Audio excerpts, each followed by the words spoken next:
The dog rescue is in the running for thousands of dollars to help their facility, and that may save some animals' lives. The agency is one of 9 finalists and the only one in Florida, and you can help them. TV20's Kayla Lewis tells us what the nonprofit would do with the money if they win. These dogs may soon receive more help at the Williston Animal Group. They are finalists in the SpotOn GPS Gives grant contest.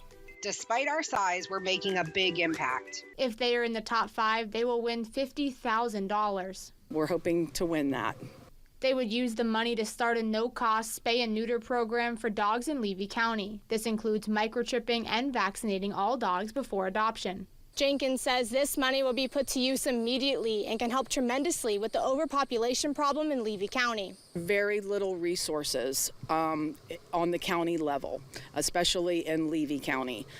So that has never been a priority of the county. And so it is groups like us that alleviate the stress on the county programs. Currently, they have 18 adult dogs and 7 puppies at the facility and 40 more dogs in foster care. Their capacity is 20 dogs.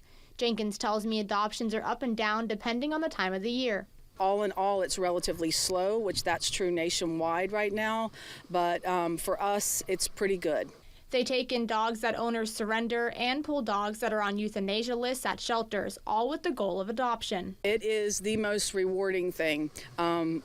Rescue is very hard, and so it's when they are adopted, that's what makes it all worth it. Jenkins says they have already partnered with the Levy Animal Clinic, and now they are just hoping to win the grant. To find the link on how to vote for the Williston Animal Group, head to our website, WCJB.com. Voting ends next Wednesday. In Williston, Kayla Lewis, TV 20 News.